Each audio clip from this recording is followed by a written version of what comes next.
Ahí sí, ya. Entonces, ahí están viendo todo, ¿cierto? La diapositiva. Sí, perfecto, ya. Ahí me responden varios que sí. Entonces, la diabetes descompensada es un factor de riesgo para infección operatoria en general también.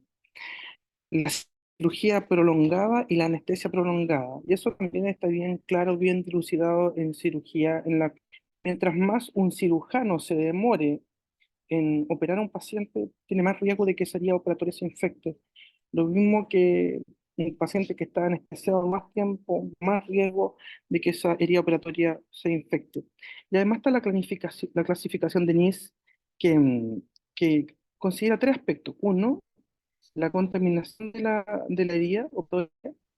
Obviamente la herida contaminada y sucia tiene más riesgo de asociarse a una infección de herida operatoria. La clasificación de ASA, los pacientes ASA 3, 4 y 5 tienen mucho más riesgo, un OR más del doble que un paciente ASA 1 y 2 de cursar con una infección de herida operatoria. Lo mismo que el tiempo de intervención. Si un cirujano está sobre el percentil 75, fíjense que tiene casi 3,5 veces más riesgo de infección que un cirujano que está bajo el percentil 75, ¿ya? Entonces, son cosas que también los equipos ya tenemos que mostrar estos datos en nuestras instituciones para que ojalá los tiempos operatorios sean menores, ojalá que el tiempo anestésico sea menor también, ¿ya? Porque son factores que van a influir directamente en nuestras tasas de infección de vía operatoria. Y esto es como infección de vía operatoria en general. Y cuando uno habla además, aquí hay un trabajo, eh, eh, las infecciones, muy claro, esto y esto las infecciones de este tipo de infecciones de herida quirúrgica se asocian a las infecciones a hospitalización prolongada, a muerte y outcome, es decir, objetivos más bajos que otros pacientes, pacientes que no tienen una infección de herida operatoria. Las infecciones de herida operatoria están causadas por patógenos que se inoculan en el acto quirúrgico. Ahí es donde el paciente se la juega. Eh, y no o sea, antes y después también, pero los patógenos que se inoculan, repito, son principalmente los que se inoculan en el acto operatorio. Esos son los agentes que van a provocar las infecciones perioperatoria y que ustedes muy bien conocen en su centro, ya sea son estafilococo aureus meticilino resistente o estafilometicilino sensible o gram negativos, como por ejemplo pseudomonas aeruginosa o Klebsiella. ¿Ya? Son los sospechosos de siempre de cada uno de nuestros hospitales. ¿Y cómo podemos atacar esto? ¿Cómo podemos resolverlo? Quizás no resolverlo completamente, pero sí hay buenas prácticas que ayudan a reducir las infecciones asociadas a acto quirúrgico, como son el baño preoperatorio. Y ahí están estas buenas prácticas que tenemos que partir por esto, partir por lo básico. El baño preoperatorio, o sea, no, el uso de profilaxis antimicrobiana, la preparación de la zona operatoria. En muchos centros no se lava la zona operatoria. Si se va a operar de una cadera, el paciente no basta solamente que se bañe, tenemos que preparar esa área, ¿ya? O muchas veces los pacientes simplemente no se lava la zona operatoria, lo que es aún peor, ¿ya? Tiene que haber una buena preparación por parte del cirujano de una higienización de mano o un aseo quirúrgico, un lavado quirúrgico de mano. Y hay otros factores como la normotermia, que son factores que tienen que tratar de hacer en su hospital. Ya muchas veces en los pabellones se procura la hipotermia por distintas causas. Los pacientes llegan con temperaturas muy bajas y eso es un factor de riesgo claro también para infección de vía operatoria, al igual que por ejemplo el control de la glucosa y los checklists preoperatorios que también hemos ido a través del tiempo montando en nuestros centros. ¿Ya? Y cuando hablamos de, cuando hablo de herida operatoria, también, o infecciones en traumatología, tenemos que entender que esto es hay varias entidades incluidas acá, ¿ya? Por una parte está la infección de la vía operatoria propiamente tal, ¿ya? Pero también tenemos infecciones asociadas a material de osteosíntesis que obviamente se manifiestan a través de una infección de la vía operatoria, pero ahí lo que hay es una infección profunda que compromete generalmente el material de osteosíntesis y lo que tenemos que hacer es pedir a los cirujanos que retiren ese material de osteosíntesis, ¿ya? Por lo tanto, ahí hay dos entidades y hay una tercera entidad que son las infecciones asociadas a prótesis, ¿ya? Que eh, hay distintos tipos de prótesis, pero las más frecuentes, las más utilizadas son las prótesis de cadera y las prótesis de rodilla, ¿ya? Entonces, en el caso de en Chile no lo tenemos bien dividido porque todos nosotros lo que hacemos es hacer la vigilancia de infección de vía operatoria en pacientes con cirugía de cadera, pero no tenemos datos mayores nacionales de infecciones asociadas a material de osteosíntesis y tampoco datos de infección asociada a prótesis, que no son indicadores obligatorios, pero sí aquellos centros que tengan traumatología, centros de ustedes que tengan traumatología, ojalá puedan tener sus propios indicadores. Y también ojalá también publicar esos datos, porque tenemos muy poco publicado de infecciones asociadas a material de osteosíntesis, infecciones asociadas a prótesis en nuestro país, ¿ya? Esos son datos y los invito también a ir publicando esos datos. Cuando ustedes tengan datos interesantes de su país, nos sirve a todos, ¿ya? Y hay factores de riesgo para estas infecciones y que en este caso es infección de vía operatoria como tal, y después vamos a ir viendo lo que es infecciones de prótesis de cadera y de rodilla. Cuando hablamos de infección de vía operatoria, y esto es en general, hay factores de riesgo como la diabetes principalmente mal controlada, la malnutrición de los pacientes que se puede ver reflejada a través de una albuminemia baja.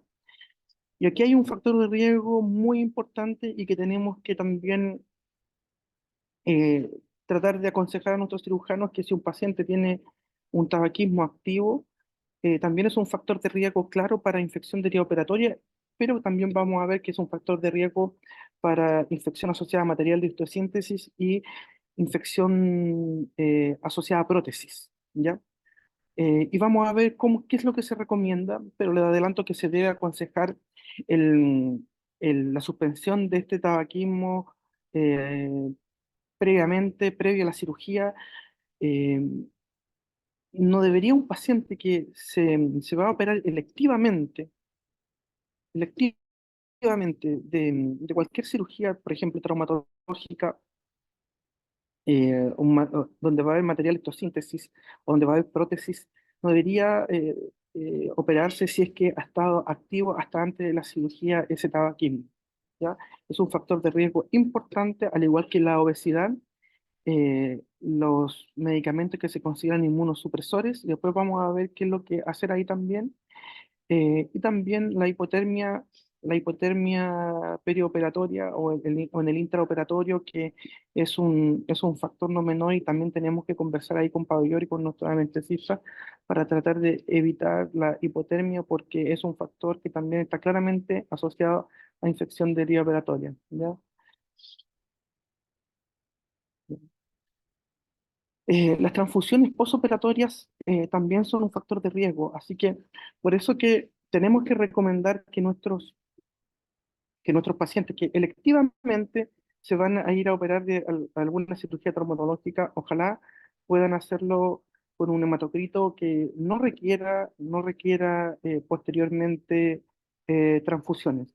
Porque lo que está demostrado es que las transfusiones posteriores a la cirugía también se asocian a mayor riesgo de infección de herida operatoria y también infección asociada a material de osteosíntesis y de prótesis de cadera y de rodilla. ¿Ya? Hay algunos, y les digo cirugía electiva porque nosotros y todos ustedes reciben pacientes que requieren cirugía de urgencia, no electiva. Una abuelita que tiene una fractura de cadera que requiere prótesis, bueno, se tiene que operar porque lo necesita.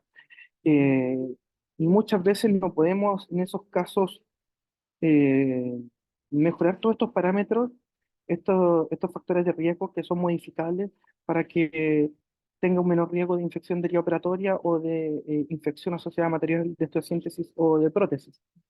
Pero un paciente electivo es otra cosa. Estos pacientes deberían ingresar con todos estos factores de riesgo minimizados. Eso es una cosa que tenemos que tener bien claro todos.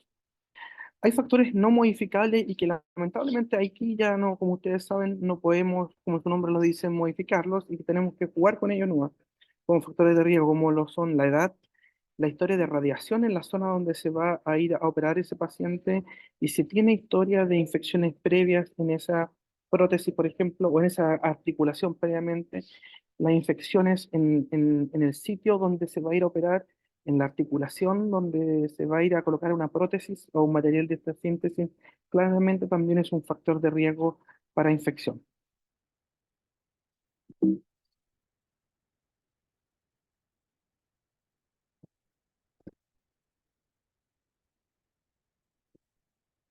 Bueno, hay algunos otros factores de riesgo que también son importantes, que son factores exógenos y que podemos ir controlando, ¿ya? Uno de ellos, por ejemplo, es la contaminación en el intraoperatorio y eso generalmente se trata tal como lo hacemos en la mayoría de los hospitales, ¿ya? Con un lavado quirúrgico de mano, uso de guantes, eh, teniendo cuidado con el lavado y el aseo de la zona operatoria, el uso de clorexidina en base alcohólica. Pero también hay algunos factores que la mayoría de los trabajos en la actualidad considera importante, como es disminuir el riesgo de contaminación del aire ambiental. En la mayoría de los no en la mayoría, pero en algunos centros no hacemos un buen control e IAS tiene que preocuparse también de, de este, de este factor que puede tener un rol importante. La mayoría de los trabajos en la actualidad lo consideran. Por mucho tiempo decíamos que no tenían un mayor rol el ambiente. En la actualidad se sabe que tiene un rol, por lo tanto es un factor a considerar también. Tal como les decía anteriormente, y les remarco ahí en rojo, la duración de la operación es un factor importante. Un cirujano que tiene un cirujano que tiene una, que prolonga sus cirugías más que el promedio, obviamente tiene más riesgo de que sus pacientes se infecten, que sería operatoria se complique. Lo mismo que el tipo de técnica quirúrgica. Sabemos que y ustedes lo saben bien, aquellas instituciones que tienen becados, por ejemplo, que tienen alumnos o personal con menos expertise, tienen más riesgo esos pacientes de tener una infección de herida operatoria o una infección asociada a material de síntesis o prótesis. Lamentablemente aquí, en el caso de los cirujanos, hay una curva de aprendizaje donde hay mejor trato del tejido, menos daño del tejido, y por lo tanto, eso lamentablemente es tiempo y expertise, y por lo tanto eh, eh, es algo que tenemos que tratar, pero también a veces no tenemos todos los hospitales las personas con la expertise o la mayor expertise y por lo tanto podemos tener algunas complicaciones con infecciones, con este factor de riesgo y que vamos a tener más casos de infección de herida operatoria. ¿Ya? Una cosa importante también que tenemos que considerar al momento de la cirugía que comprometen articulaciones son las inyecciones de esteroides, tanto intraarticulares como periarticulares. Y vamos a ver qué es lo que se sugiere en la actualidad para prevenir o bajar el riesgo de ese factor que juega en algunas ocasiones, puede tener un rol importante. ¿Ya? Ahora, cuando hablamos de factores de riesgo en sitio quirúrgico, aquí en este trabajo se incluye tanto la infección de herida operatoria propiamente tal, como también las infecciones asociadas a material de osteosíntesis. Tal como lo veíamos en la infección de herida operatoria, hay varios factores de riesgo que son muy importantes en traumatología. ¿Ya? Y se los remarco en rojo acá porque obviamente ya dijimos que la edad es un factor de riesgo importante, por ejemplo, en el caso de la diabetes mellitus descompensada también, el índice de masa corporal también, aunque en este trabajo que es de cirugía traumatológica ambulatoria, sí, eran pacientes que se operaban y posteriormente eran enviados a su casa, pero eran cirugías, por ejemplo, de tobillo, de cadera, em, que a las 24 horas posterior a su cirugía se iban de casa a la casa. Los tres factores más importantes son la prolongación de la cirugía, tal como lo hemos conversado anteriormente. Mientras más tiempo un cirujano se demore, más riesgo tiene su paciente de cursar con una infección en traumatología. Lo mismo que la anestesia y el torniquete, el tiempo del uso de torniquete en el intraoperatorio. Sabemos que en extremidades los cirujanos traumatológicos operan muchas veces con torniquete.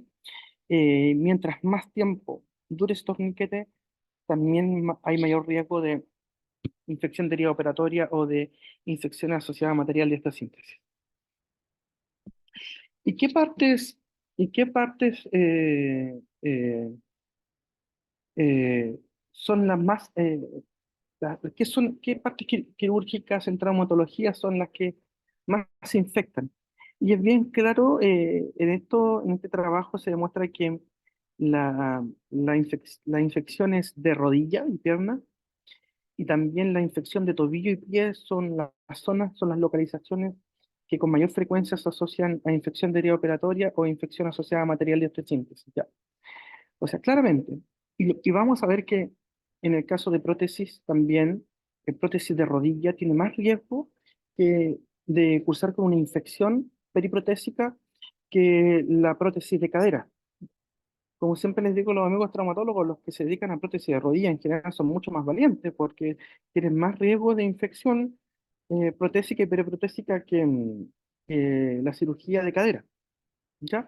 Así que en infección de herida operatoria traumatológica e infección asociada a material de osteosíntesis, rodilla y tobillo y pie son las localizaciones más frecuentes en estos casos. ¿Y qué factores se asocian principalmente? eh, Corroborando lo que anteriormente habíamos dicho, el tiempo de anestesia, primero hay factores generales que ya los conversamos latamente como edad, obesidad y diabetes, pero también el tiempo de torniquete es importante, el tipo de anestesia, ya la anestesia regional es la que menos se asocia a infección de herida operatoria, y los sitios anatómicos, tal como los dijimos anteriormente, rodilla, tobillo y pie, son las localizaciones que con más frecuencia se ven afectadas. Y aquí tenemos la norma técnica 190, nosotros que es del año 2017 y que tiene varios considerandos, entre ellos lo que hablábamos anteriormente. Nosotros tenemos que preocuparnos también de pabellón, ¿ya? El artículo 4 es claro, es que se contará el hospital debe contar con sistemas funcionales que permitan el control del polvo, entre ellos aire filtrado con filtros de alta eficiencia, que son los filtros EPA, y recambio de aire con al menos 15 cambios por hora. Y tenemos que preocuparnos de esto. Muchas veces los programas de control de IA no van a los pabellones, no los controlan, y la invitación es a hacer, preocuparse de que esta norma se cumpla, porque como vimos anteriormente, eh, el, el control del aire en los pabellones es un factor a tener en cuenta, ¿ya? Y también, tal como dijimos, y también la norma también lo aclara, es que tenemos que ojalá tener siempre una solución antiséptica en base alcohólica y no acuosa. Ya son factores que nos van a ir ayudando a mejorar la calidad de nuestra atención. Y también esta norma incluye el tratamiento o la prevención de la hipotermia, ¿ya? Lo que pasa es que no muchas veces se cumple en los pabellones. Así que el llamado justamente es a que tratemos de cumplir esto, hablar con nuestros equipos quirúrgicos para que ojalá no se baje la temperatura a menos de 36 grados, se monitorice esto, porque es un factor también a considerar, ¿ya? Eh, por otra parte, tal como tal como lo introducí anteriormente, tenemos las infecciones de vía operatoria y las infecciones asociadas a material de osteosíntesis, pero también tenemos infecciones de prótesis, ¿ya? Y aquí hay dos prótesis que son las dos más frecuentes, la prótesis de cadera, por una parte, y la prótesis de rodilla, que ha crecido mucho en el último tiempo. Hay otras prótesis como la prótesis de hombro, la prótesis de codo, la prótesis de tobillo, pero son menos frecuentes. Buscando información sobre artroplastía las distintas artroplastías en Chile, en la revista Curious hay un trabajo chileno que lo que hace es hacer un trabajo bien minucioso, hicieron un trabajo bien acucioso desde 2004 al 2019 sobre las distintas prótesis que se colocaron en nuestro país, el total de prótesis que se colocaron, ¿ya? Esto basándose en los datos del DEIS, del MinSal, y llegaron a estos resultados que son bien interesantes. Si ustedes se fijan, la primera columna, la que dice, esto es año obviamente, y después HA, que es artroplastía de cadera, hip, y el segundo que es la artroplastía de rodilla, ¿ya? Los otros son distintas artroplastías, como la artroplastía de hombro, codo o tobillo, pero por lejos las más frecuentes, las que más se instalan en nuestro país son la artroplastía, la prótesis de cadera y la prótesis de rodilla. Y si ustedes se fijan, en nuestro país en el 2004 se colocaban 13 por cada 100.000 habitantes artroplastías de cadera y de rodillas se colocaban 2,5 prótesis por cada 100.000 habitantes. Miren, en el 2019, de 13 artroplastías de cadera se pasó a 54 por cada 100.000 habitantes, artroplastías de cadera, y en el caso de rodilla, repito, en la segunda columna se pasó a 28, de 2 por cada 100.000 se pasó a 28, o sea, es mucha las prótesis de cadera y de rodilla que se están colocando en nuestro país, ¿ya? Otras como de hombro, que es la tercera columna, también ha aumentado considerablemente, pero no en relación a la cantidad de artroplastía de cadera y de rodilla que tenemos en estos momentos en nuestro país, ¿ya? Y para recordarles ¿y por qué ocurre esto? Porque bueno, aquí hay un trabajo del llama que es bastante bonito, que por lejos la cirugía del siglo pasado fue considerada la artroplastía de cadera. Es la cirugía que más ha crecido en volumen, tal como lo podemos ver incluso en los números de nuestro país, y se considera que es la cirugía que más ha salvado vidas y que más ha aumentado la funcionalidad de la población mundial, que aumentó durante el siglo pasado. Por eso se consideró, fue denominado como la operación del siglo. Así que vamos a seguir teniendo muchas artroplastías, ha crecido mucho la cirugía, así que la idea es poder minimizar los riesgos en nuestros pacientes, en nuestros hospitales, en los lugares donde trabajamos, y hacer un diagnóstico oportuno de situación para evitar las infecciones. ¿Y por qué les digo esto? Porque lamentablemente las consecuencias de una infección de prótesis pueden ser demoledoras, ¿ya? Eh, Existe un considerable aumento de la estadía hospitalaria, desde 2 hasta 30 días o más, ¿ya? Hay un aumento de las visitas médicas, porque obviamente ya no es solamente la visita del traumatólogo, sino la visita del infectólogo, la visita del cardiólogo, porque probablemente va a requerir o del internista, porque va a requerir una nueva cirugía, una cirugía para retiro de material de osteosíntesis o retiro de la prótesis propiamente tal, tratamiento antibiótico, estadía hospitalaria y posteriormente volver a instalar una prótesis. Los reingresos por infección de prótesis aumentan de 1 hasta 12, y los aumentos de los costos pueden ser monstruosos, hasta 38.000 dólares o 40.000 dólares. Una prótesis que aproximadamente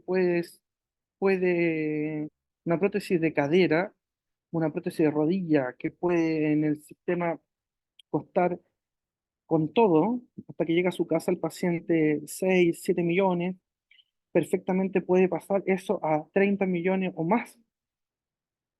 Los costos son elevadísimos para los pacientes, porque muchas veces cuando hay una infección, tal como les decía, retirar el material, la prótesis propiamente tal, aseo quirúrgico, o retirar parte de la prótesis en el caso de las caderas, eh, aseo quirúrgico, antibióticos endovenosos.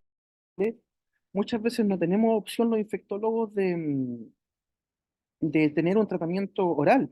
Por lo tanto, estos pacientes quedan con tratamiento endovenoso por mes, 4 o 6 semanas de tratamiento y luego se puede intentar colocar una nueva prótesis. Así que, tal como les muestro en esta diapositiva, las consecuencias lamentablemente pueden ser demoledoras para el médico porque obviamente eh, hay un fracaso ahí de la prótesis y por otra parte para el paciente.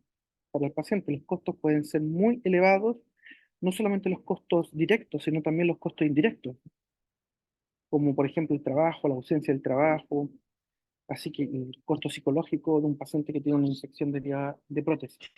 Así que por eso es que tenemos que tratar de minimizar los factores que puedan influir en una infección como la que estamos tratando. No tenemos datos nacionales de infecciones asociadas a material de osteosíntesis o de prótesis, porque tal como les dije, tenemos solamente un indicador, y justamente ese es el llamado, a que aquellos que tengan pacientes, que tengan, aquellos hospitales que tengan servicios de traumatología, ojalá puedan crear indicadores, no nos quedemos solamente con este indicador de infección de herida operatoria en cirugía de cadera, sino también poder tener nuestros indicadores, ¿ya? Los indicadores en el hospital. Acá tenemos fotos de pacientes que con cirugía de rodilla, una prótesis de rodilla, y que cursaron con infección de prótesis. Ahí ustedes pueden ver en la primera imagen donde se puede ver incluso la prótesis, ¿ya?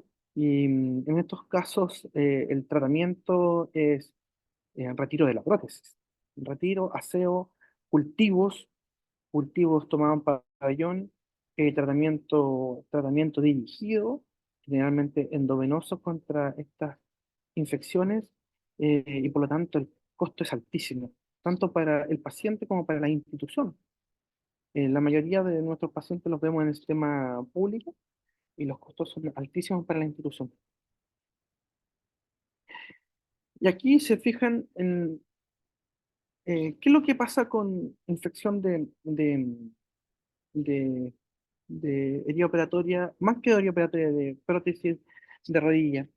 Eh, los estudios demuestran que el riesgo acumulativo, la incidencia acumulativa de infección de prótesis de rodilla puede ser 0,5 al año, 1,12% del total a 5 años y que puede llegar incluso a 1,65 hasta 2% de los pacientes que, eh, que se les hace un seguimiento a 10 o 15 años.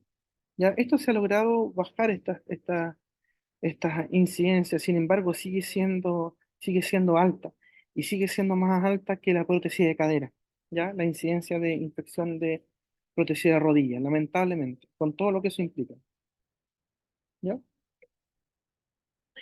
Y acá hay una revisión bien interesante sobre los, los principales factores de riesgo en prótesis de rodilla y en prótesis de cadera, que son las más frecuentes. eh, y acá se las, se las muestro. ¿Y qué podemos hacer con estos factores de riesgo para tratar de corregirlos previo a una cirugía electiva? Con el caso de las cirugías de urgencia, poco podemos hacer. Igual se puede intentar corregir algunos factores, pero en la cirugía electiva, ojalá estos factores estén bien controlados. Algunos factores son importantes y se cruzan con los factores de riesgo para infección de herida operatoria e infección asociada a material de osteosíntesis. En el caso de, de los factores de riesgo que están bien establecidos para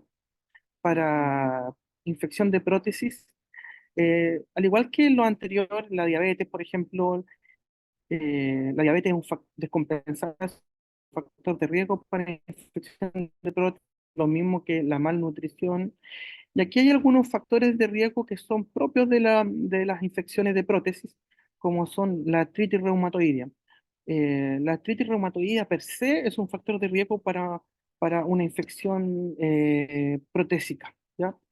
Y aquí después les voy a mostrar otra diapositiva que los pacientes que tienen diagnóstico de artritis reumatoidea, en su mayoría están en tratamiento con corticoides, tratamiento con medicamentos modificadores de enfermedad, como por ejemplo los biológicos, y que hay algunas recomendaciones para eso también, ¿ya?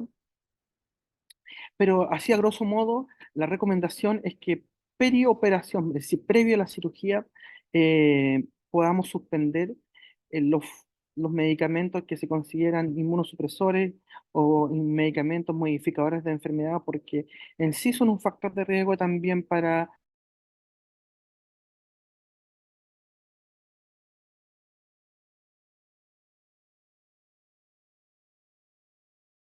medicamentos inmunosupresores, ojalá suspenderlos previo a la cirugía. Y eso tiene que ser, eso depende también de una muy buena evaluación de los médicos que autorizan esa cirugía. Em, la anemia preoperatoria también es un factor de riesgo para infección de prótesis y tiene que ser corregida. Ojalá el paciente tenga una hemoglobina sobre 12 previo a la cirugía. La insuficiencia cardíaca también es un factor de riesgo, o los desórdenes cardiovasculares son factores de riesgo para herida operatoria, o sea, para infección protésica. Al igual que la falla renal, la insuficiencia cardíaca y el tabaquismo, que lo conversamos previamente en infección de herida operatoria e infección asociada a material de síntesis. Y acá hay dos factores que se los puse y que son factores que se han estudiado importantemente en prótesis de cadera y de rodilla, como son el uso de alcohol,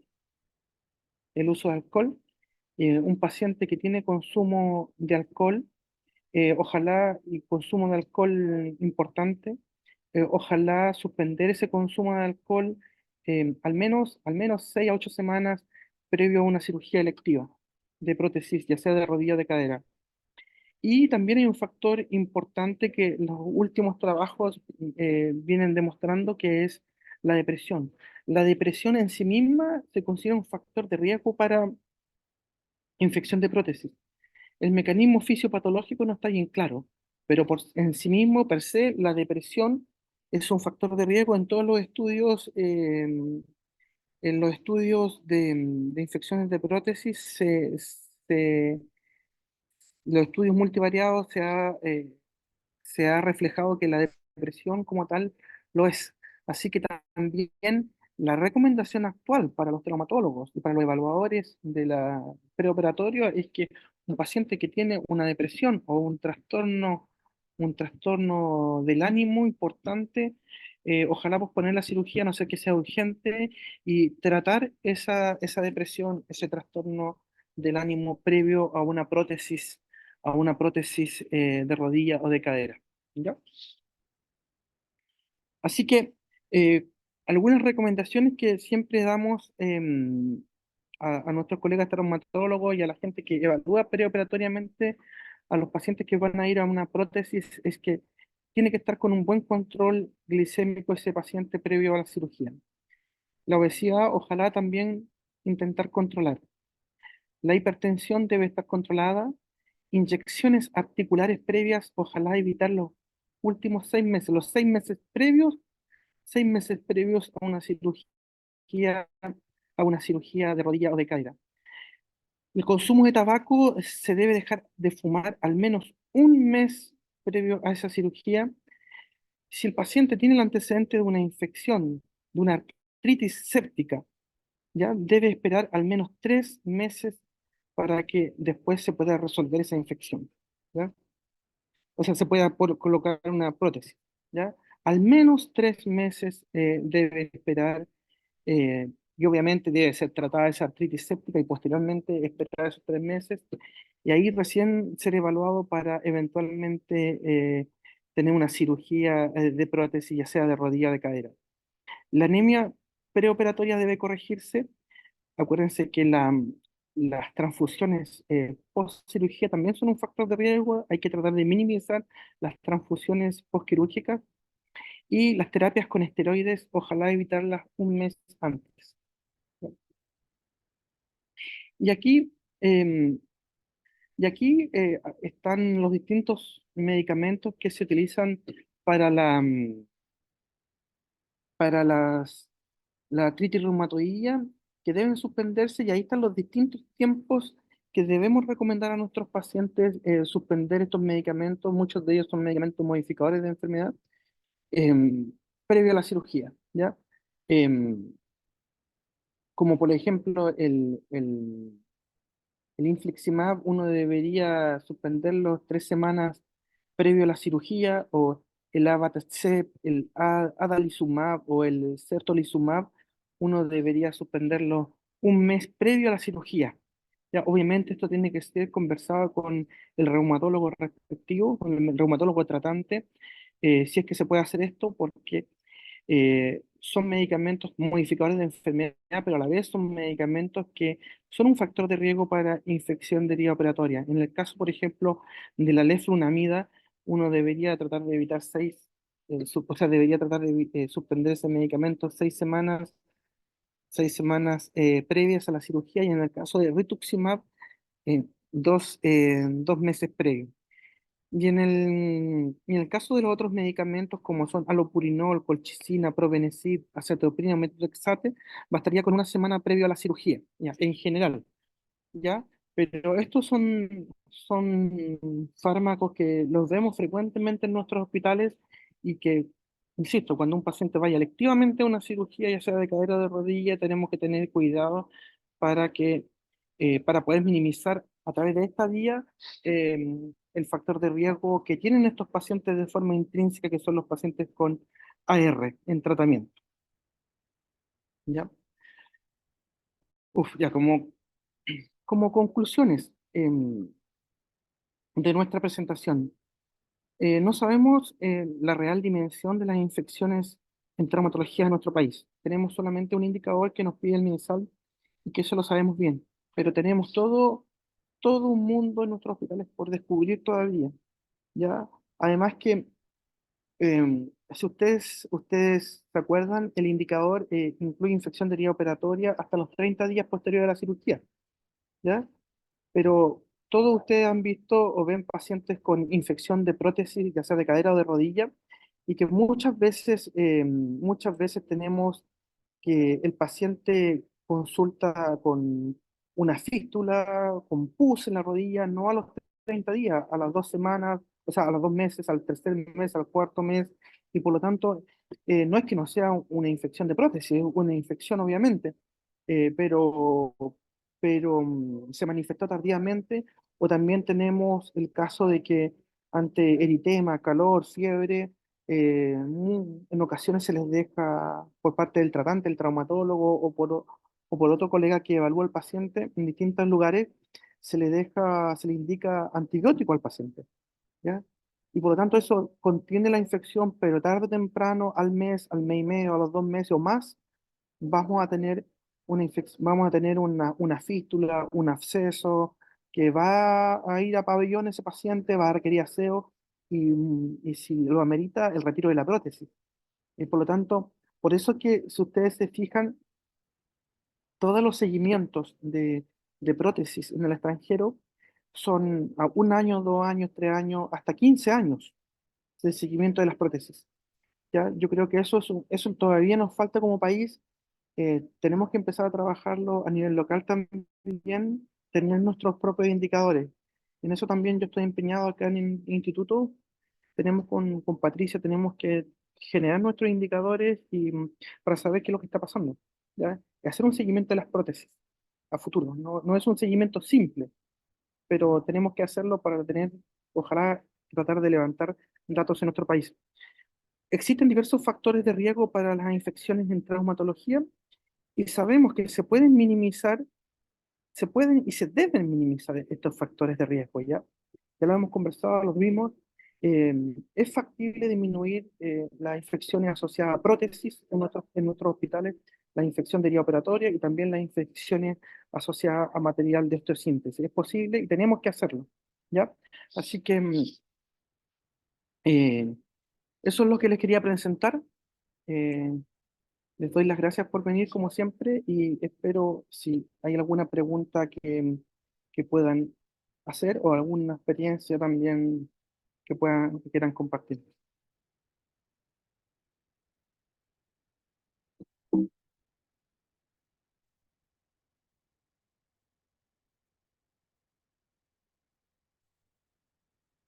Ah, no tengo.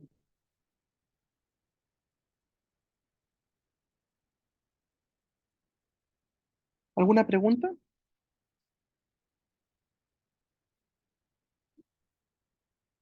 Doctor López, ¿alguna pregunta? Dicen, acá hay una pregunta, dicen, desde Melipilla, un gusto, para nosotros una alegría estar tratando de conectarnos con gente de distintos lugares, gente de distintas profesiones que trabajan. Dicen, nos surge una duda al momento de tomar la cultivaría. ¿Cuánto tiempo es lo idóneo de mantener el crecimiento en la placa? Bueno, em, a ver, hay una cosa que es re importante. Cuando ustedes se enfrenten a una infección de herida operatoria, uno tiene que, infección de herida operatoria, infección asociada a material de histosíntesis o prótesis, la conducta obviamente va a ser distinta, porque lo primero que tiene que conversar con el cirujano uno, el cirujano el traumatólogo, en estos casos es si es posible retirar inmediatamente ya sea los materiales de osteosíntesis que se instalan o la prótesis, que sería, que sería lo ideal. No siempre se puede retirar de forma inmediata una placa porque el hueso no está estable, no queda aquí estable, ¿ya? Habría que colocarle tutores externos. Entonces, no siempre se puede colocar. Si el paciente está estable hemodinámicamente, podría no retirarse de forma inmediata ese material de osteosíntesis. Si el paciente está inestable, hay que retirarlo. Así de sencillo. Y por otra parte están los cultivos. Y aquí hay que ser bien claro en eso. Uno, no sirven que le tomen cultivo por tórula a esa herida operatoria, a ese material de osteosíntesis infectado o a esa prótesis. Tiene que ser en pabellón el aseo y la toma de cultivo de tejido en pabellón. Y eso es lo que yo voy a mandar a cultivos. Y el ideal es que el paciente esté sin antibióticos, como ustedes saben, y en general las bacterias son de rápido crecimiento. En 24 horas o antes ya tenemos el crecimiento bacteriano, podemos saber si tenemos una bacteria gram positiva o una gram negativa, y luego procedemos a la identificación final, incluso con sensibilidad. Así que a las 48 horas ya podemos tener una identificación bien precisa. No se requiere más tiempo. Hay algunas bacterias que pueden tener un crecimiento más lento, pero en general las que provocan este tipo de infecciones no crecen rápidamente. Lo importante ahí es tomar bien el cultivo de tejido en pabellón, pedirle al cirujano que haga aseo y que haga cultivo. No al revés, no que partan con antibióticos y después le hagan el aseo, el cultivo 2 días después, 3 días después, porque ahí ya no van a tener cultivo posible. Me preguntan, posterior a la cirugía, ¿el control lo realiza el cirujano en el hospital o se realiza en la APS? Bueno, a ver, estamos hablando de cirugía en traumatología, infecciones en traumatología, que tal como les decía, en general son cirugías, son infecciones bien dramáticas, porque cuando se infecta un material de osteosíntesis o una prótesis, el paciente tiene que estar hospitalizado, obviamente, no puede estar en su casa. Se tiene que hacer aseo quirúrgico y eso tiene que ser en pabellón. Y los antibióticos tienen que ser endovenosos en una primera instancia y posterior, si es que se puede, si es que la gente que aislamos e identificamos en ese cultivo nos permite, podemos tratarlo con antibióticos por vía oral.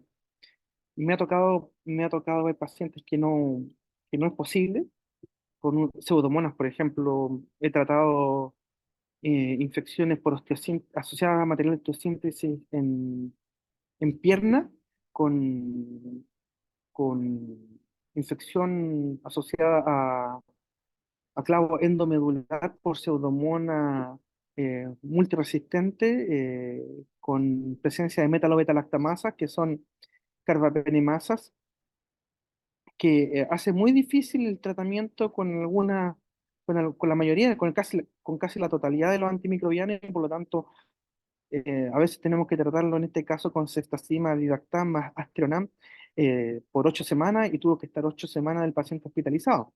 Así que, por eso le repito, o sea, este tipo de infecciones suele ser dramático para el paciente por los altos costos que puede tener, y también para para la institución. Los costos son muy altos, porque si tiene una prótesis, ese paciente hay que hacer todo lo que hemos conversado para que después se pueda instalar una nueva prótesis.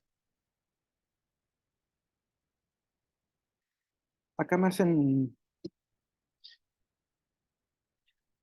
Catherine de la UC Christus, un gusto, Catherine, dice, ¿alguna recomendación o evidencia de antisépticos estéril para usar en cirugía de prótesis? O sea, los antisépticos lo que preferimos son en base alcohólica, pero para preparación de piel y posteriormente para curación de la herida operatoria. Pero la pregunta va si se puede usar algo intraoperatorio. No, no, no hay tampoco antimicrobiano, no hay evidencia dura que recomiende el uso de antimicrobianos, por así decirlo, en la articulación. Hay en algunas ocasiones cuando se retira la prótesis, el cirujano puede dejar un espaciador para mantener para mantener, como su nombre lo dice, el espacio articular. Y ese espacio articular que está hecho en base a un cemento, vienen con antibióticos. En el Hospital Clínico IST tenemos estos espaciadores, vienen con un antibiótico ya. No sirve preparar el cemento y aplicarle antibióticos, antisépticos ahí, en el intraoperatorio. Son cementos que ya vienen preparados. Ahora, hasta el día de hoy es discutible si son de utilidad o no esos cementos que vienen con antibióticos. Lo que les puedo decir es que lo más importante es que ese paciente se retire el material de síntesis o la prótesis, si es que la requiere, un buen aseo quirúrgico o varios aseos quirúrgicos, y con el tratamiento antimicrobiano adecuado. Y una vez que ese paciente esté con la actividad inflamatoria apagada, sin signos de infección de la vía operatoria, con imágenes que demuestren esto también, que no hay colecciones, eh, podría nuevamente intentar colocarse una prótesis en el caso que se decida por esa conducta, ¿ya?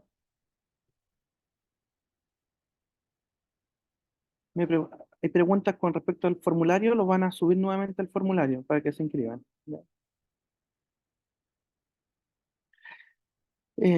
Preguntan, dice, claro, porque surge la duda porque en ocasiones llegan pacientes con complicaciones de la atención primaria derivada del hospital. Claro, o sea, a ver, si un paciente tiene solamente una infección, digo solamente, pero porque es menos grave que lo otro, tiene solamente una infección de herida operatoria, y ya se hizo el aseo quirúrgico correspondiente, se tomó el cultivo de herida y está con tratamiento antibiótico, podría obviamente ser derivado a la atención primaria para que se hagan las curaciones y el seguimiento del uso antimicrobiano y el control de actividad inflamatoria. Sin embargo, cuando hay una infección profunda, que es una infección en traumatología que compromete el material de osteosíntesis o las prótesis, ese paciente tiene que ser tratado completamente en el hospital, ¿ya? Por todo lo que hemos conversado.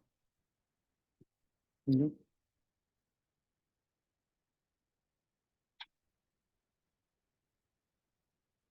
Por ejemplo, si el paciente la pizza, yo Eh, estaba pensando más que nada en un cliente que quirúrgico, que me traiga toda esa información, si yo no tengo. ya. ¿Alguna otra consulta?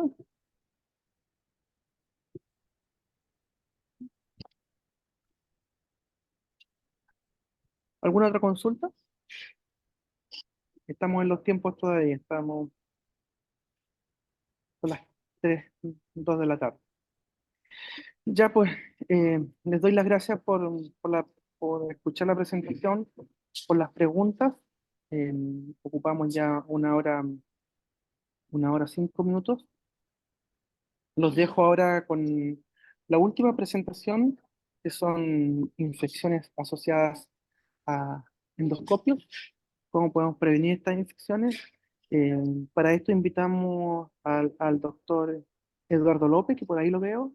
Él es infectólogo del Hospital San Camilo de San Felipe. Es el jefe de medicina, además, medicina interna del Hospital San Camilo. Y además él es el académico, es profesor de la beca de infectología de la Universidad de Valparaíso, y por lo tanto es miembro del Departamento de Medicina Interna de nuestra universidad.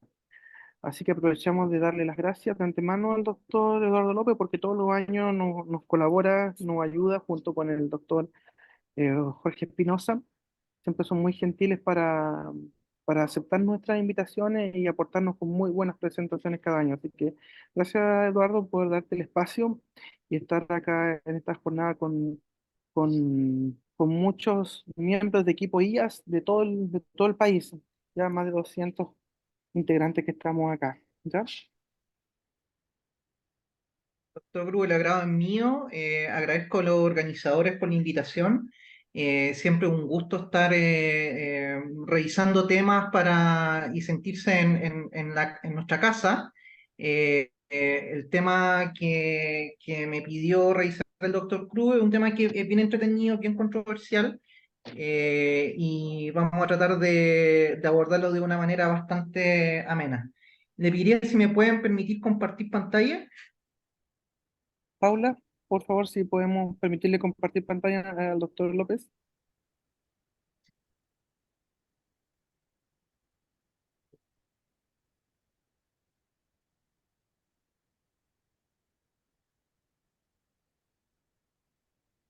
Hay un Todavía poquito no de problema, puedo. ahí te van a permitir. Mientras comparte, te ¿Puedo instala hacer una Eduardo. pregunta yo? Sí. Por mientras,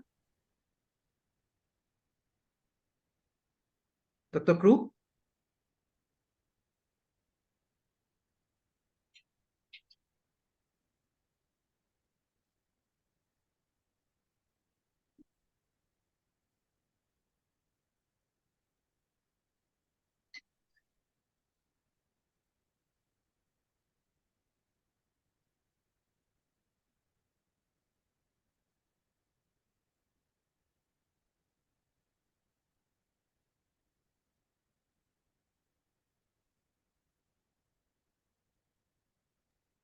Ya, Paula.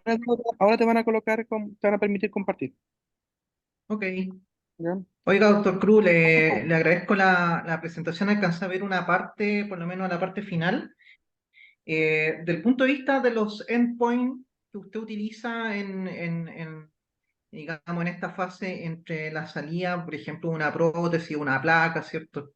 El espaciador y la segunda reintervención, del punto de vista de los elementos de toma de decisión clínica, aparte de la clínica, desde el punto de vista de la actividad inflamatoria, ¿usted qué parámetro o qué condiciones usted chequea previamente a pasar a la segunda parte de todo esto?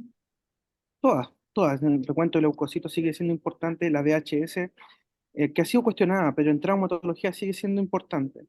La VHS en traumatología todavía es un parámetro a considerar, lo mismo que la PCR, pero con VHS totalmente apagada, PCR normal, un recuento de leucocitos normal, más una clínica compatible, es decir, con heridas cerradas, ya sin signos de infección, uno podría plantear la posibilidad, y con una imagen con conexiones, información, uno podría plantear ya plantear a los colegas que puedan colocar una segunda prótesis, ¿ya?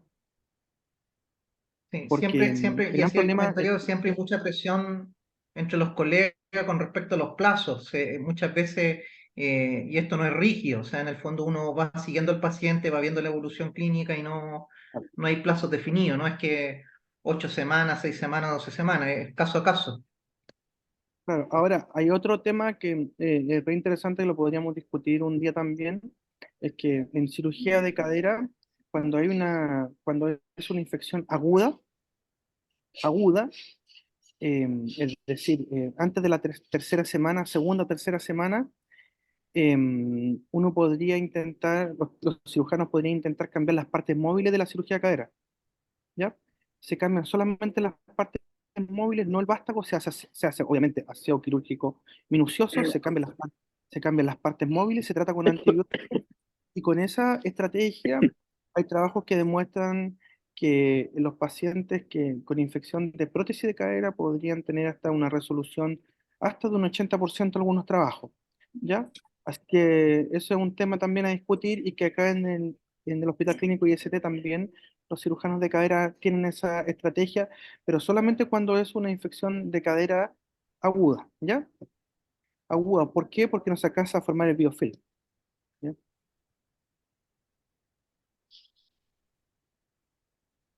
¿Ok? Gracias, Doc. Bueno, nuevamente agradecer a los organizadores. Vamos a partir con la presentación. La idea es poder tocar un tema que es bien controversial y que han habido varios cambios en el último tiempo, algunos incluso con recomendaciones que han sido bien cuestionadas de parte de la FDA. Eh, no tengo conflictos de interés. Cuando uno revisa el tema, la verdad es que nos encontramos con una gran cantidad de publicaciones. La verdad que hay hartos trabajos, hay harta evidencia, hay hartas guías clínicas y recomendaciones de sociedades en particular, tanto de gastroenterología como de endoscopía, ¿cierto? Como también asociado a enfermedades infecciosas. Y la verdad que uno encuentra mucho material. Vamos a tratar de tocar algunas temáticas, vamos a hablar un poquito acerca del impacto. Cuando hablamos de infecciones asociadas a endoscopio, estamos hablando principalmente o esencialmente de infecciones asociadas a endoscopio de uso gastrointestinal, ¿ya? Principalmente.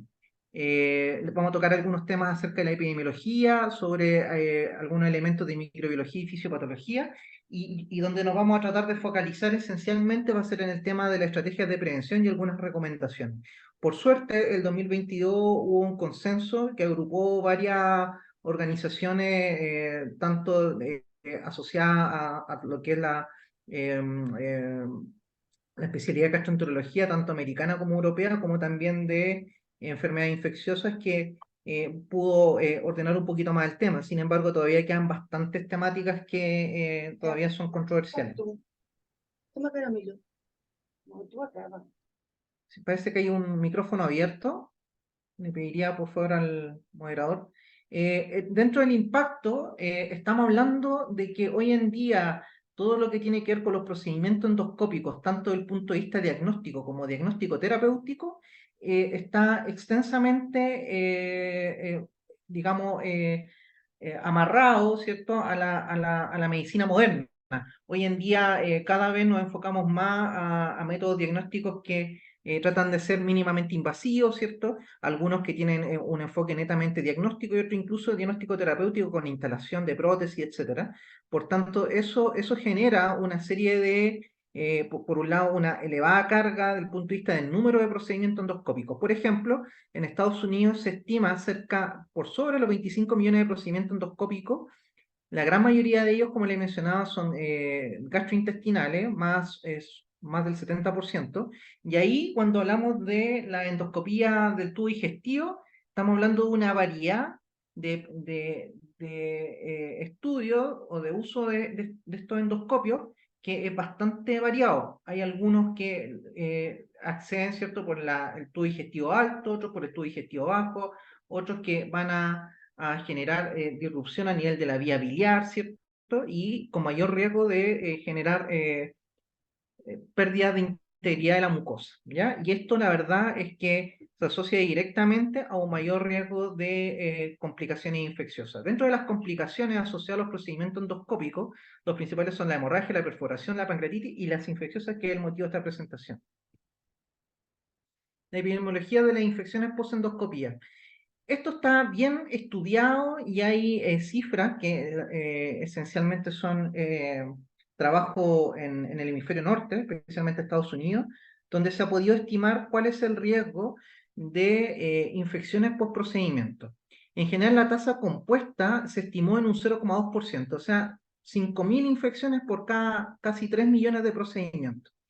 Y la variabilidad del tipo de procedimiento es bastante marcada. Por ejemplo, la tasa de infección en estudio digestivo alto se estima cerca del 0,12%, a diferencia, por ejemplo, de lo que sucede con los estudios digestivos bajos, que aún es más bajo, 0,07%, y aquellas que van a manipular, ¿cierto? O van a exponer la viabilidad, donde la tasa de infección es marcadamente distinta.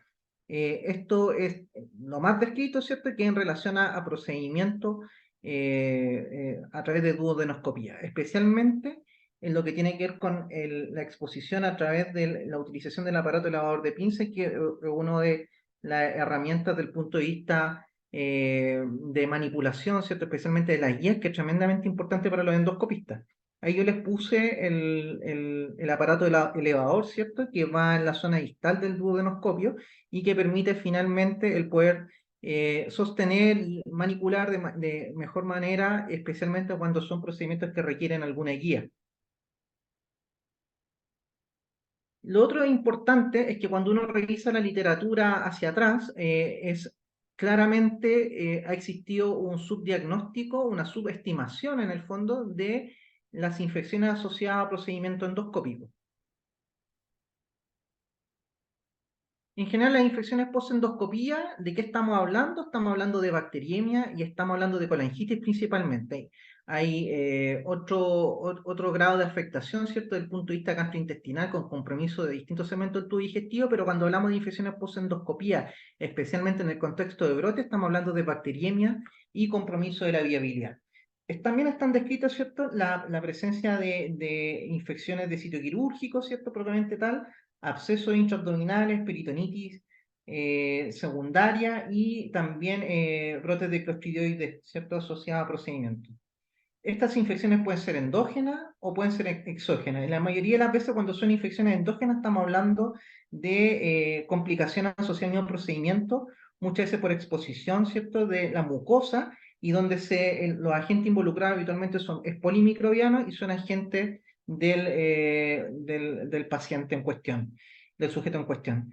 En cambio, las exógenas, que son en medida secundaria a contaminación de endoscopio o de sus accesorios, en general tienden a ser infecciones monomicrobianas y son las que en el fondo se han podido precisar incluso brotes asociados a agentes multidrogoresistentes. Y también se han descrito casos aislados con potencial transmisión de virus hepatitis B y virus hepatitis C. Ahora, por otra parte, tras la realización de un procedimiento endoscópico, se estima que el canal interno del endoscopio puede contener hasta 10 logaritmos, ¿cierto?, de unidades de colonia por ml. O sea, estamos hablando de que eventualmente un endoscopio, un canal sin un reprocesamiento adecuado, lógicamente que puede contener una carga bacteriana importante. En general, como les mencionaba, los agentes involucrados en las infecciones post-endoscopías predominan las enterobacterias. Cuando uno revisa la literatura del año 90, principalmente lo que predominaban eran los bacilos gram negativos no fermentadores por sobre las enterobacterias, ¿ya? Y con el desarrollo y la implementación de procesos rigurosos del punto de vista de todo lo que significa el reprocesamiento endoscópico y sus accesorios, han pasado a predominar los bacilos gram negativos por sobre agentes que son ambientales y que muchas veces están en mucha más directa relación a contaminación de medio acuático. También están descritas las infecciones por Caucasia gram positiva y, como les mencioné, y eso está bien estudiado y bien descrito, la infección o colonización por agentes multidrogoresistentes. Cuando hablamos de infección asociada a endoscopio, tenemos que mirar, ¿cierto? Algo que toda la gente que trabaja en infección asociada a atención en salud conoce real derecho, que tiene que ver con la clasificación propuesta por Spaulding, ¿cierto? Y que va a correlacionar el riesgo o el tipo de exposición, ¿cierto? Con la clasificación del insumo, si es crítico o no crítico, y el reprocesamiento que eventualmente podría requerir en el caso de elementos que no sean desechables. Los endoscopios tienen varios problemas. Los endoscopios cuentan con muchos canales, con varios canales, ¿cierto? Algunos que manejan aire, otros que manejan líquido, otros que van a permitir, ¿cierto? Todo lo que va a ser la visión y van a ser canales que van a ser susceptibles de la formación de lo que ven al lado derecho, que es la formación de biopelículas. La formación de biopelícula va a ser clave en la fisiopatología de las infecciones post-endoscopía. Uno de los elementos que es tremendamente importante es la formación de biopelículas de acumulación que van a generar contaminación persistente de los endoscopios, especialmente los canales de pequeño diámetro. Y esto va a estar relacionado al almacenamiento húmedo. Después, posteriormente, vamos a tocar un poco acerca de todo el proceso de reprocesamiento y uno hay varios puntos clave, pero uno de los puntos clave donde se ha visto mayor falla tiene que ver con el proceso de secado de los endoscopios. Eso es fundamental en la formación de estas biopelículas de acumulación y va a ser caldo cultivo para el desarrollo de infecciones concomitantemente generadoras de brotes. Cuando uno revisa los brotes publicados en la literatura, claramente hay un subdiagnóstico. Acá ustedes pueden ver un diagrama que los divide en el tipo de endoscopio. Y como pueden ver claramente, acá hay un reporte absolutamente sesgado, ¿ya? Como podemos ver, la gran mayoría de los reportes de brotes están en el hemisferio norte, en nuestro continente, en Sudamérica, como ver solo hay menciones en Brasil, y claramente es un tema que está absolutamente subdiagnosticado. Estos son algunos brotes, yo los quise poner para asociar a lo que les venía comentando. En general los que predominan son las enterobacterias principalmente, y lo esperable, pero enterobacterias, algunas de ellas con perfil de multidrogoresistencia. Podemos ver acá una gran cantidad de brotes, la gran mayoría asociados a bacteriemia y colangitis, y con un número de pacientes involucrados bien variable. O sea, el brote más grande que tenemos, estamos hablando de 1.200 pacientes, y el perfil de infección fueron bacteriemias. O sea, estamos hablando de infecciones tremendamente graves.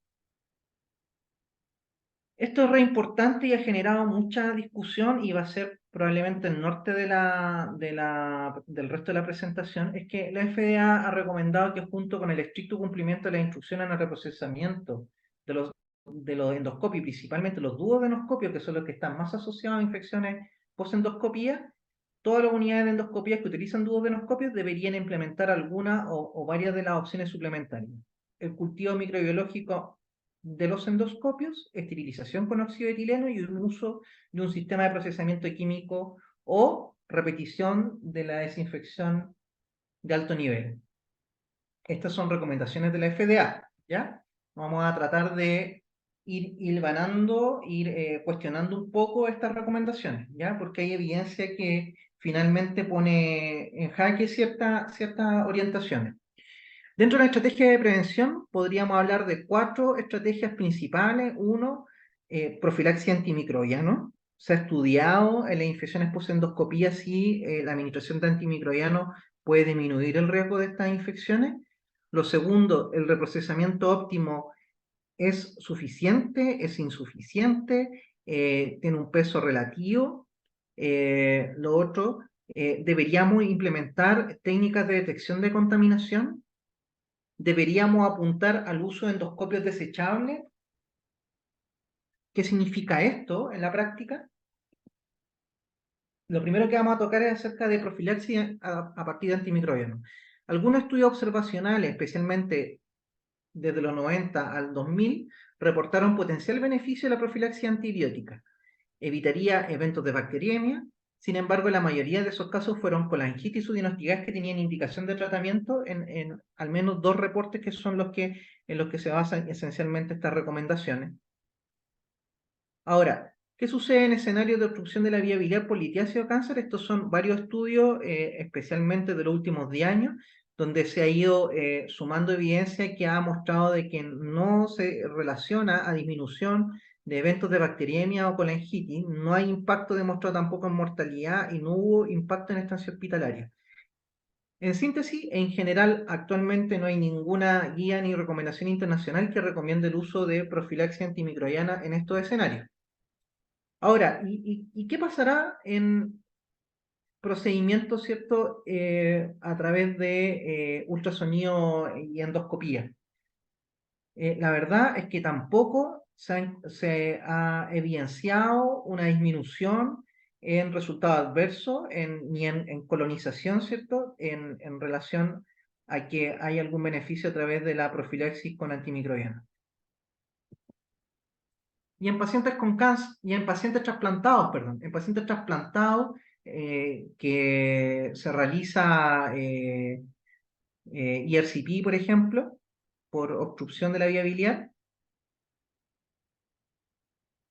ahí la evidencia, la verdad, que es controversial. Incluso la Sociedad Americana de Gastroenterología recomienda el uso de antibiótico profilaxis. Sin embargo, un estudio de cohorte reciente no mostró beneficio en el desarrollo de colangitis o bacteriemia con el uso de profilaxis. Y por tanto, la verdad que la mayoría de las sociedades científicas no recomiendan el uso de profilaxis antibiótica en pacientes que se van a someter, incluso en este escenario en el cual tenemos por un lado un procedimiento de mayor riesgo de infecciones post-endoscopía en pacientes con un inmunocompromiso asociado. ¿Qué pasa con el reprocesamiento? Hay consenso en que la medida más efectiva es la limpieza meticulosa seguida de una desinfección de alto nivel. Intervenciones endoscópicas invasivas como la papilotomía y la necrosectomía endoscópica, debido a que generan una brecha en la mucosa, requiere que algunos de los accesorios que se van a exponer idealmente deberían ser desechables o eventualmente requieren esterilización. La tasa de contaminación de los endoscopios después de un procedimiento puede llegar al 34% en duodenoscopios y en ecoendoscopios hasta el 60%. Los accesorios de los endoscopios como pinza de biopsia, lazos y esfínterotomos suelen atravesar la mucosa gastrointestinal y estos se clasifican como dispositivos críticos, por tanto, como les mencionaba, deben ser desechables o esterilizarse. Acá hay distintos puntos críticos, ¿ya? Este es el reprocesamiento endoscopio, ¿cierto? Donde lo primero que tenemos, ¿cierto? La prelimpieza, el testeo de fuga, la limpieza propiamente tal, la desinfección de alto nivel, el secado, ¿cierto? Y el almacenaje. Dentro de estos puntos, la verdad es que lo que tiene que ver con la prelimpieza, que es la que hace habitualmente el personal o el mismo endoscopista al lado del paciente, es muy importante y va a permitir poder dar salida a gran parte de la materia orgánica y posteriormente los flujos que tienen que ver en relación al proceso de limpieza en un apartado que vamos a conversar un poquito más adelante.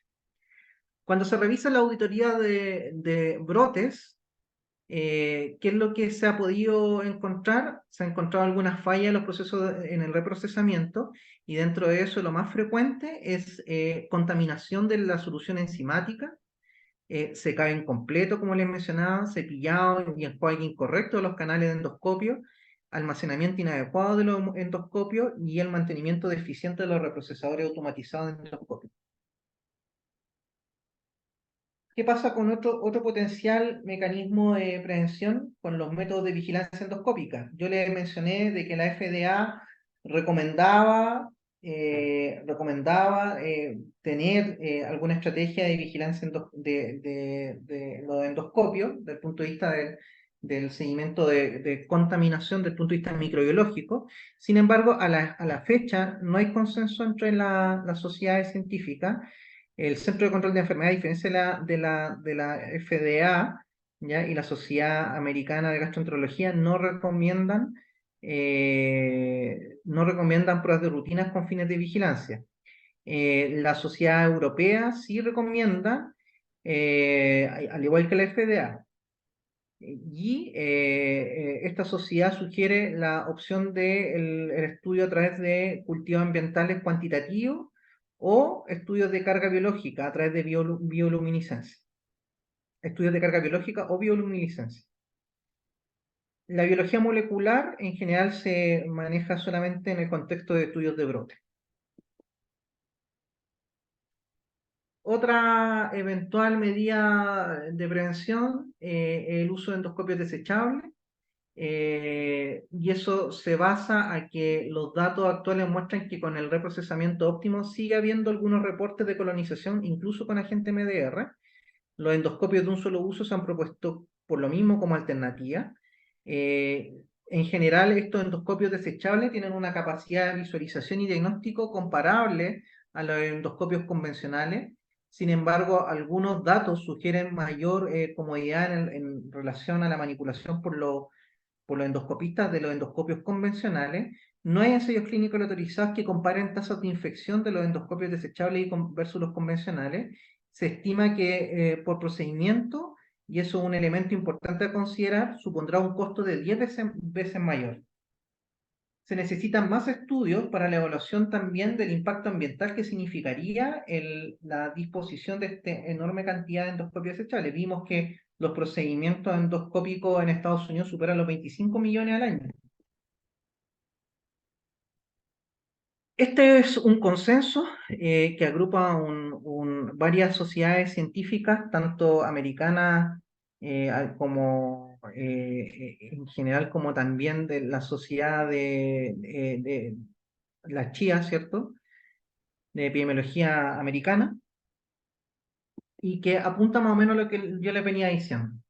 La disposición de la unidad de endoscopía, tiene que haber una unidad de endoscopía bien organizada, con protocolos claros, ¿cierto? El reprocesamiento endoscopio tiene que ser ordenado y tiene que realizarse en las áreas de atención separadas, ¿cierto? Por un lado, la limpieza, la prelimpieza, que se va a hacer en la misma unidad de donde se realiza el procedimiento, versus la limpieza propiamente tal y lo que va a ser el proceso de desinfección de alto nivel en los reprocesadores automatizados.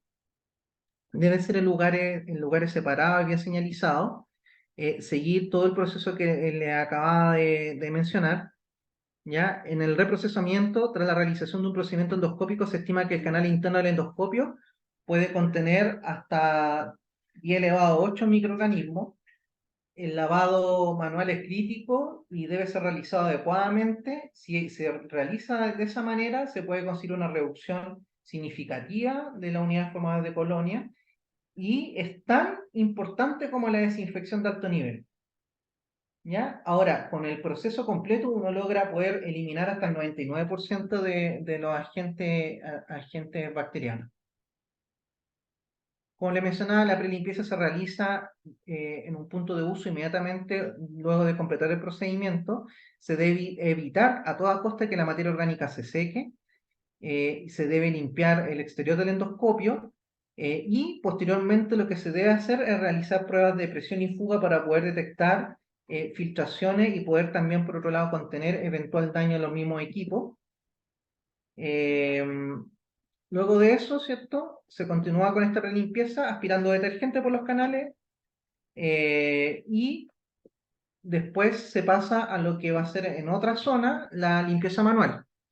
Se recomienda que esta limpieza manual debiese no ser más allá de 60 minutos de una vez que queda disponible el equipo, y se debe limpiar meticulosamente todo el endoscopio, incluidas las válvulas, los canales, y finalmente generar, digamos, una limpieza a través de accesorios que dependen esencialmente de la recomendación del fabricante.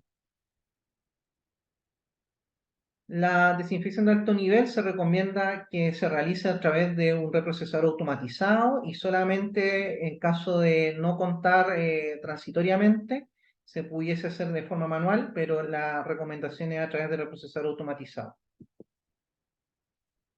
Una de las preguntas es, y que está también dentro de las recomendaciones de la FDA, es la eventualidad de la necesidad, especialmente en lo que tiene que ver con el uso de duodenoscopio, de una desinfección eh, eh, repetida, ¿ya? La verdad es que la evidencia actual no apoya esta recomendación de la FDA y los datos de al menos dos estudios en entornos que no están en brote, estamos hablando en entornos sin brote, no han mostrado beneficio de la doble desinfección de alto nivel. El uso de esterilización con óxido de etileno en duodenoscopio durante brotes asociado con la terminación de estos brotes. Esto es en escenario de brote, ¿ya? Y lo que estamos hablando, solamente se recomienda la esterilización en aquellos accesorios que van a generar disrupción de mucosa.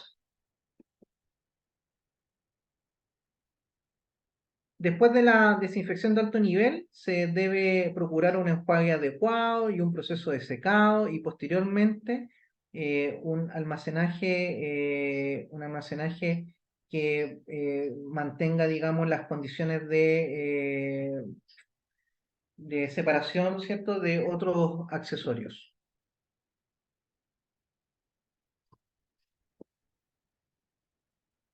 En relación a la vigilancia microbiológica, como me había adelantado, los datos son insuficientes para ofrecer una duración externa máxima para el uso de endoscopio flexible. No se ha establecido el uso de pruebas microbiológicas ambientales de rutina, pero es la técnica más reconocida para detectar contaminación bacteriana. Más allá de las recomendaciones de la FDA, la vigilancia microbiológica a través de cultivos, la verdad que no está sustentada. Lo que sí, cada vez más evidencia del punto de vista de lo que significa la evaluación del proceso de reprocesamiento como guía, como examen, como parte de la evaluación del proceso de reprocesamiento de endoscopio con respecto, por ejemplo, a la efectividad de la limpieza, a la efectividad del el retiro de la materia orgánica. La bioluminiscencia es una herramienta que cada vez está más utilizada en estos entornos.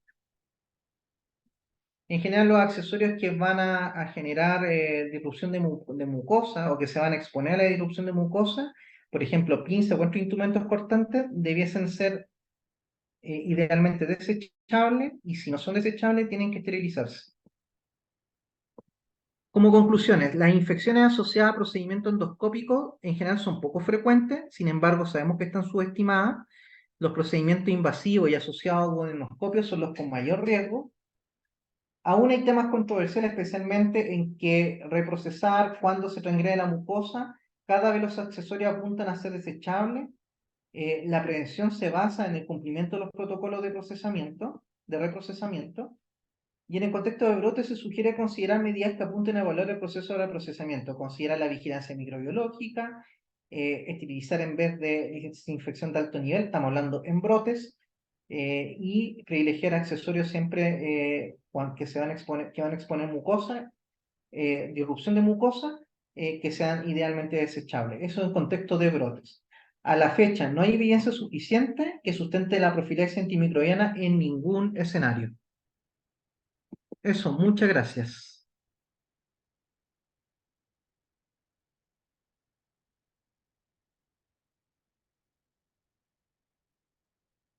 No sé si hay alguna pregunta.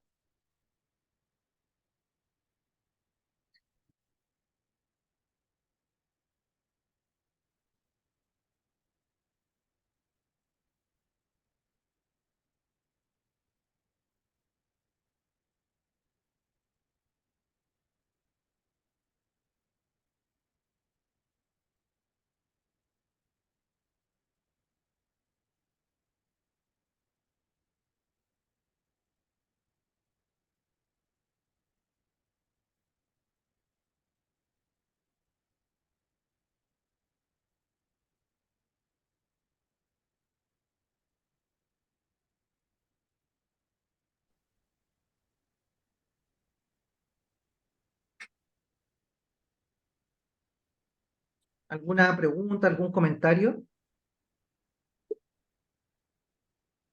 Como mensaje, finalmente lo que esta revisión de la evidencia y de las recomendaciones internacionales en relación a la prevención de infección asociada a endoscopio, lo que uno puede destacar es que, al igual como hemos visto en toda la infección asociada a atención en salud, las medidas conocidas, las medidas básicas, son las que finalmente tienen mayor impacto. Sabemos de que en relación al procedimiento endoscópico hay una diferencia, especialmente en relación a lo que significa la exposición de la vía biliar, el uso de endoscopio, lo que tiene que ver con la exposición, ¿cierto?, a través de estos cuerpos elevadores, especialmente en el manejo de la guía, es donde se han asociado mayores evidencias de contaminación y probablemente ser responsable de la gran mayoría de la infección asociada a endoscopio exógena, y eso es lo que está estudiado. Yo recién leí una pregunta en relación al uso de pinzas. En general, todo lo que signifique transgresión de la mucosa, lo que se recomienda es, idealmente, dependiendo del equipo con el que cuenten y la disponibilidad, es usar elementos que sean desechables y, si no, esterilizar. Ahora, qué es lo que sucede y lo que hemos ido viendo es que en general los costos de los accesorios desechables cada vez han ido disminuyendo de precio, y en muchos lugares se están cada vez utilizando mayores accesorios desechables. Mm.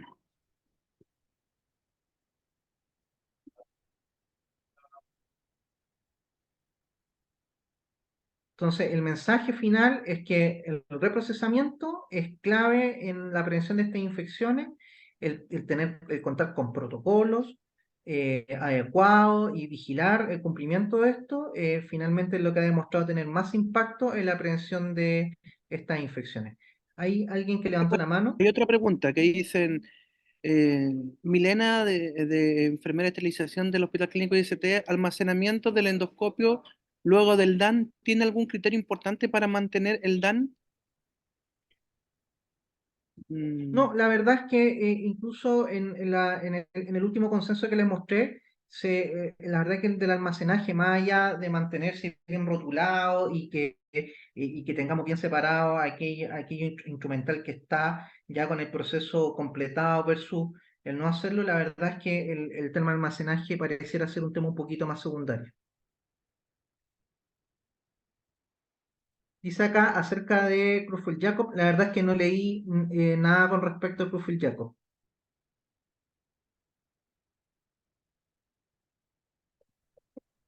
Em,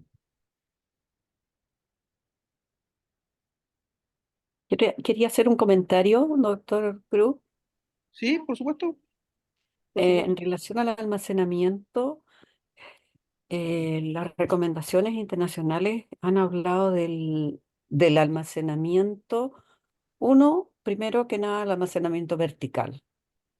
Ah, Eso por es supuesto. fundamental. Es fundamental que el almacenamiento sea vertical y que sea en un lugar cerrado, ¿ya? De hecho, me ha tocado ver en algunos lugares almacenamiento en cámaras donde hay recambios de aire, ¿ya? Recambios de aire de 10 por hora, como el servicio de esterilización, como porque el servicio de esterilización debe tener recambios de aire interno en las salas, sobre todo en la sala de almacenamiento.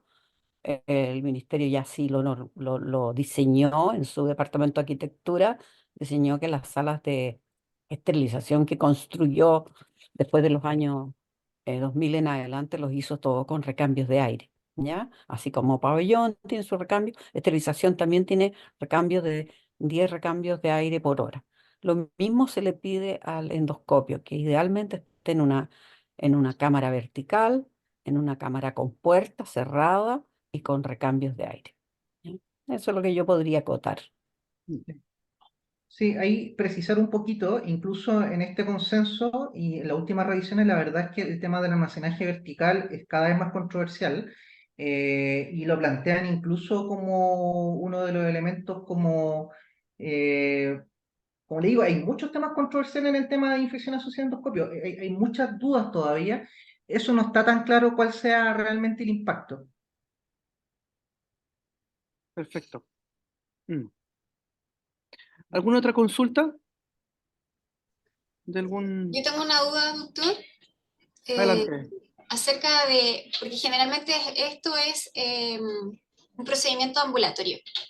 Entonces, ¿cómo pesquisamos como enfermera infecciones si es que nos reingresa un paciente viendo solamente el historial de que tuvo una endoscopía, asociarlo? ¿Cómo lo podemos asociar ahí?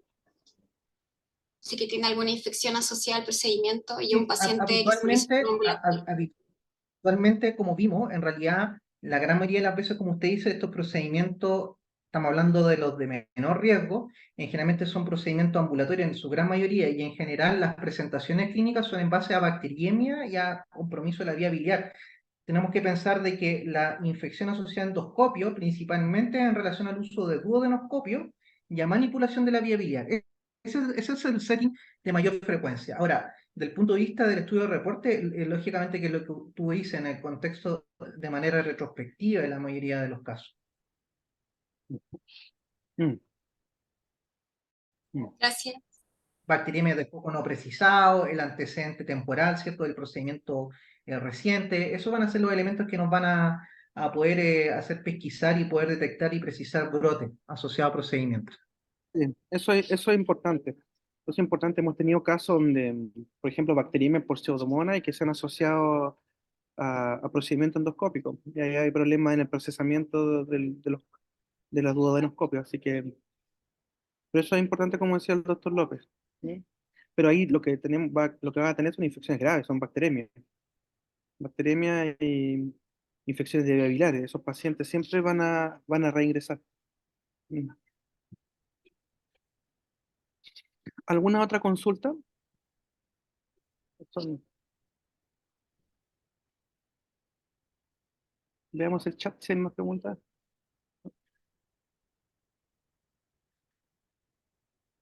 Ya pues no hay más consultas, esperemos. Gracias, doctor López, por participar en esta sexta ya jornada de actualización de IAS.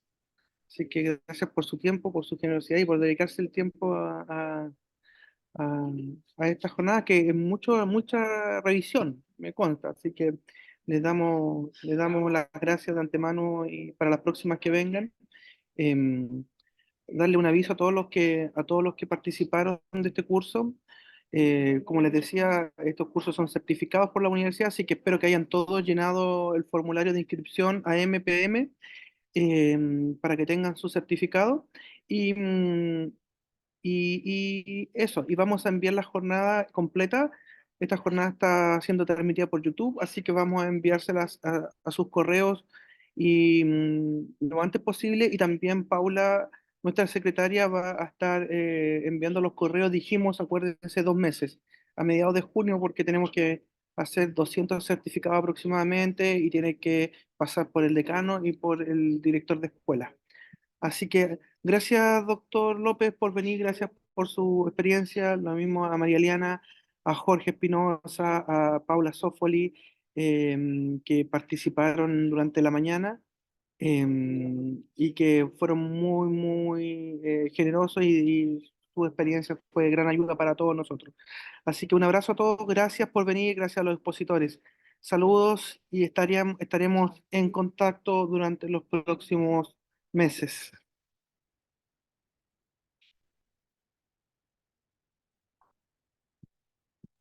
Gracias. Gracias a todos. Muchas gracias.